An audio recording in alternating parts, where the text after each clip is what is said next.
ठाण्यातील वर्तकनगर परिसरातील प्रसिद्ध श्री साईनाथ मंदिराचा 39वा वर्धापन दिन सोहळा आज भक्तिमय वातावरणात सुरू झाला। यावेळी मंदिर ट्रस्टचे अध्यक्ष मंगेश नैबागकर, ट्रस्ट सदस्य आणि अनेक मान्यवर उपस्थित होते। सोहळ्याच्या सुरुवातीला संस्थेचे संस्थापक अध्यक्ष कैलासवासी बळीभाई नैबागकर यांना आदरांजली वाहण्यात आली। संपूर्ण मंदिर परिसर फुलांच्या सजावटीने, दिव्यांच्या प्रकाशाने आणि साई नामांच्या गजराने उजळून निघाला होता। भाविकांच्या गर्दीने वातावरण अधिकच भक्तिमय झाले होते। श्री साईनाथ सेवा समिती वर्तकनगर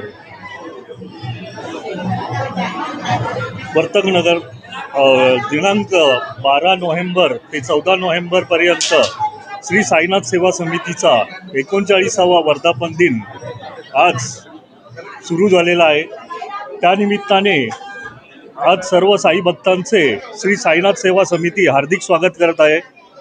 संस्थेचे संस्थापक अध्यक्ष कैलासवासी बळीभाई नैबागकर यांचं स्मरण करून आजचा 39वा वर्धापन दिनाची सुरुवात झालेली आहे। आज पहाटे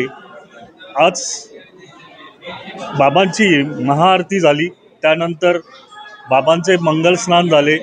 तसेच आज सकाळी माननीय आमदार संजयजी केळकर साहेब, जे आमच्या समितीचे प्रमुख मार्गदर्शक असून, त्यांच्या हस्ते सपत्नीक त्यांनी आज साईबाबांची पूजा केली। त्यानंतर आज 39व्या वर्धापन दिनानिमित्त जनकल्याणार्थ महालक्ष्मी यज्ञ करण्यात येणार आहे।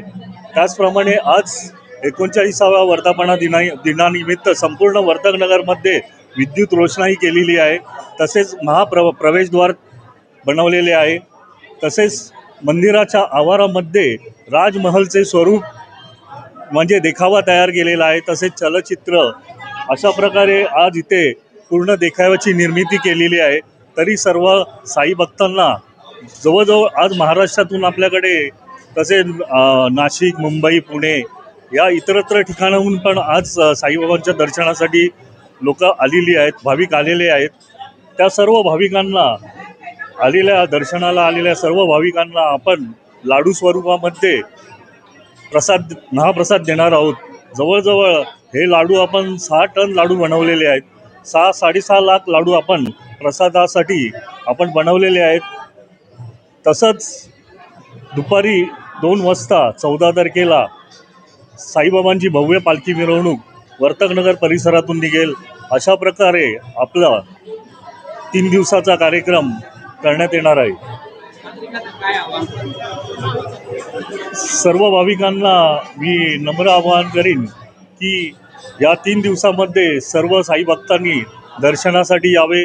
महाप्रसाद लाडू म्हणून आपण प्रसाद देणार आहोत, तर त्या प्रसादाचा सर्वांनी लाभ घ्यावा। अशा प्रकारे तुमच्या चॅनलच्या माध्यमातून मी सर्वांना इथे दर्शनासाठी यावे अशी मी विनंती करतो।